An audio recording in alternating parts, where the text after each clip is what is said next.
සියලු දෙනාට සුබ දවසක් වේවා. අද අපි කතා කරන්නේ ස්ථාවර මාසික දීමනාව රණවිරු බිරින්දෑවරුන්ට කොහොමද ගෙවීම් කරන්න කියලා. අපි එහෙනම් මුලින්ම channel එක subscribe කරලාම පටන් ගමු. මෙම වීඩියෝවෙන් හිමිකම් ලබන අයවලුන් හා ඉදිරිපත් කළ යුතු ලියකියවිලි සබැදිව ඔබව දැනුවත් කරනවා. මෙම වීඩියෝ දීර්ඝ වීම වළක්වා ගැනීම සඳහා මුදල ගන්න ආකාරය අපි ඊළඟ වීඩියෝ වලට ඉදිරිපත් කරනවා. එම වීඩියෝ ලබා ගැනීම සඳහා ඔබ මේ channel එක subscribe කර notification on කර තබා ගන්න. ස්ථාවර මාසික දීමනාව රණවිරු බිරින්දෑවරු සඳහා ගෙවීම් කිරීම. හිමිකම් ලබනුවේ කවුරුන්ද? ත්‍රස්තවාදී සහ ත්‍රස්තවාදී නොවන ක්‍රියා හේතුවෙන් මියගිය රණවිරුවන්ගේ බිරින්දෑවරු තමයි මෙම දීමනාවට හිමිකම් ලබන්නේ. රණවිරුවගේ වයස අවුරුදු 55 සම්පූර්ණ වුණාට පස්සේ තමයි මෙම දීමනාව ගෙවීම් කිරීම ආරම්භ කරන්නේ. මේ දීමනාව කොච්චර කාලයකට හිමි වෙනවද? රණවිරුවගේ අවුරුදු 55 සම්පූර්ණ වූ දින සිට මේ බිරිඳ ජීවත්ව සිටින තෙක් අදාළ දීමනාව විශ්‍රාම වැටුප් දෙපාර්තමේන්තුව වෙතින් ගෙවීම් කරනු ලබනවා. අපි දැන් බලමු මේ සඳහා සුදුසුකම් තියෙන වැන්දම් බිරින්දෑවරු කවුද කියලා. වැටුප හා වැන්ද පොනත්දරු විශ්‍රාම වැටුප යැපෙන්නන්ගේ දීමනාව මෙන්න මේ තුනම ලබන වැන්දම් බිරින්දෑවරුන් තමයි මේ සඳහා හිමිකම් ලබන්නේ. මෙවැනි වැන්දම් බිරින්දෑවරුන්ට මේ දීමනාව ගෙවීම් කරන ලබනවා රණවිරුවගේ වයස අවුරුදු 55 සම්පූර්ණ වූ පසුව. එතකොට මේ රණවිරුවගේ වයස අවුරුදු 55 වෙන්න මාස 3කට පෙරවත් මේ මං ඉදිරියේදී දක්වන ලියකියවිලි නිවැරදිව අදාළ ආයතන වෙත ලබා දෙන්න ඕන. ඊට පස්සේ තමයි ඔබට මේ දීමනාව ගෙවීම ඉදිරි කටයුතු සිදු කරලා විශ්‍රාම වැටුප් දෙපාර්තමේන්තුව වෙතින් මේ දීමනාව ගෙවීම් කරනු ලබන්නේ. මේ සම්බන්ධව ඔබට යම් ගැටලුවක් තියෙනවා නම් ඔය ආයදුම්පතේ දක්වලා තියෙනවා මෙන්න මේ දුරකථන අංකය 0.112 0.86 0.2 ඉඳන් 9ට මෙන්න මේ දුරකථන අංකය අමතලා ඔබගේ ගැටලුව निराකරණය කරගන්න පුළුවන්.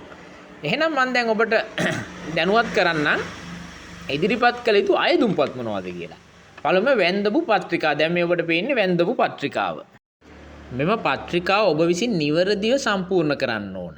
මේ පත්‍රිකාවේ රෙජිමේන්තු අංකය කියන තැනට ඔබගේ ස්වාමියාගේ රෙජිමේන්තු අංකය කියන්නේ වැටුප් පත්‍රිකාවේ සඳහන් රෙජිමේන්තු අංකයේ නිලය නම රෙජිමේන්තුව සඳහන් කරලා ඔබගේ විස්තර සඳහන් කරලා ඔබ අස්සම් කරන්න ඕන. ඊට පස්සේ ඔබගේ දුරකථන අංකය ඊමේල් ඇඩ්‍රස් එකක් තියෙනවා ඊමේල් ඇඩ්‍රස් එක දාන්න ඕන. ඊට පස්සේ මේ අදාළ පත්‍රිකාව ග්‍රාම නිලධාරී වෙතින් සහතික කරගන්න ඕන. ග්‍රාම නිලධාරීගේ අස්සන සහ නිල මුද්‍රාව තියන්න ඕන. ඊට පස්සේ ඊළඟ කොටසේ ප්‍රාදේශීය ලේකම්ගේ සහතික.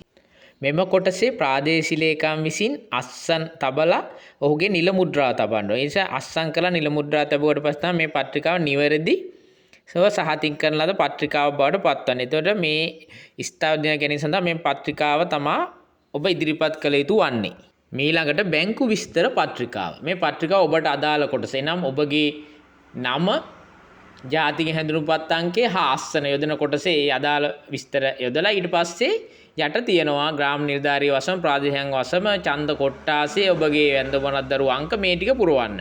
මේ ටික සම්පූර්ණ කරලා මේ පත්‍රිකාව ග්‍රාම නිලධාරී විසින් අස්සන සහ නිල මුද්‍රාව දීලා සහතික කරගන්නවා. ඊට පස්සේ මේ පත්‍රිකාවේ අනික් පැත්තේ තියෙනවා ප්‍රාදේශීය ලේකම්ගේ අස්සන. ඒ ප්‍රාදේශීය ලේකම්වරයා විසින් නිල මුද්‍රාව දීලා අස්සන දීලා මේ කොටස සහතික කරගන්න ඕන.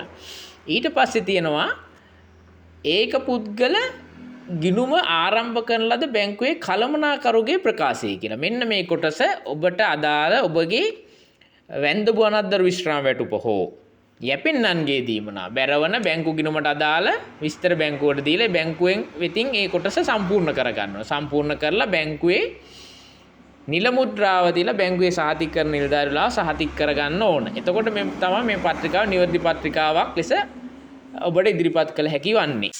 ඊළඟට ඔබට ඉදිරිපත් කරන්නේ වැන්ද පත්‍රිකාව බැංකු විස්තර පත්‍රිකාව සමග ඉදිරිපත් කළ යුතු අනෙකුත් ලියකියවිලි. ඔබට දැන් මේ තිරේ දිස්සනවා ඒ ලියකියවිලි මොනවද කියලා. මේ අයන්න වැන්ද පත්‍රිකාව කියන්නේ අපි පෙර සඳහන් කරපු පත්‍රිකාව. ඊළඟට තියෙනවා ආයන්න බැංකු විස්තර ආකෘතිපත.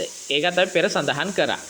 ඊට පස්සේ තියෙනවා ඇයන්න බැංකු පොතේ ඉතාමත් පැහැදිලි ඡායාස්ත පිටපතක් ඉදිරිපත් කරන. මේ ඉතාමත්ම පැහැදිලි වෙන්න ඕන. හැකිනම් වර්ණ ඡායාස්ත පිටපතක් ලබා ගන්න. එම පිටපත බැංකු කළමනාකරුගෙන් සාතික කරගෙන තියෙන්න ඕන. එතකොට ඇයන්න ජාතික හැඳුනුම්පතෙහි ඉතාමත් පැහැදිලි ඡායාස්ත පිටපතක් ඕන. මේක ඉතාමත් පැහැදිලි වෙන්න ඕන. පුළුවන් නම් වර්ණ ඡායා පිටපතක් ගන්න. එම පිටපත ග්‍රාම නිලධාරී වෙතින් සහතික කරගන්න ඕන. යන්න රණවිරුවාගේ දෙමව්පියන් ජීවත්ව නොමැති නම් ඔවුන්ගේ මරණ සහතික හෝ මරණ සහතික නොමැති නම් ඒ බව සඳහන් ලිපියක් ඉදිරිපත් කරන්න. යන්න ඔබගේ විවාහ සහතිකයේ පිටපත. ඔය යන්න රණවිරුවාගේ උප්පැන්න සහතිකයේ පිටපත. ඌ යන්න රණවිරුවාගේ මරණ සහතිකයේ පිටපත. මේ ඉදිරිපත් කරන්න. යන්න මේකත් ඉතාමත්ම වැදගත්. ඔබගේ විවාහ සහතිකයේ නම, ජාතික හැඳුනුම්පතේ නම, බැංකු ගිණුමේ නම මේ නම් අතර කිසියම් හෝ පරස්පරතාවයක් නැත්නම් අකුරක හරි පරස්පරතාවයක් තියෙනවා නම් අනිවාර්යෙන් දිවුරුම් ප්‍රකාශයක් ඉදිරිපත් කරන්න ඕන. ඒ වගේම යන්න රණවිරුවා ඊළඟ එක රණවිරුවාගේ විවාහ සහතිකයේ, රණවිරුවාගේ උප්පැන්න සහතිකයේ, රණවිරුවාගේ මරණ සහතිකයේ, රණවිරුවාගේ නමෙහි හෝ රණවිරුවාගේ අම්මාගේ නමෙහි තාත්තාගේ නමෙහි වෙනස්කමක් තියෙනවා නම් අනිවාර්යයෙන් මේ සඳහාද දිවුරුම් ප්‍රකාශයක් ඉදිරිපත් කරන්න ඕන.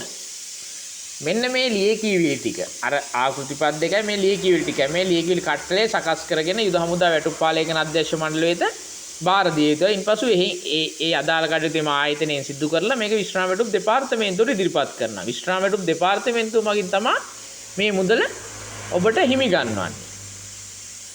මම මේ වීඩියෝ මෙතනින් අවසන් කරනවා. ඊළඟ වීඩියෝෙන් මම බලාපොරොත්තු වෙනවා ඔබට මේම මාසික ස්ථාවර දීමනාව කියන රණවිරු බිරිඳකට ස්ථාවර දීමනාව ගන්නේ කරන්නේ කොහොමද කියන දේ ඔබට පැහැදිලි කරන්න. ඒ සඳහා මේ මගේ මේ channel එක subscribe කරලා තබා ගන්න.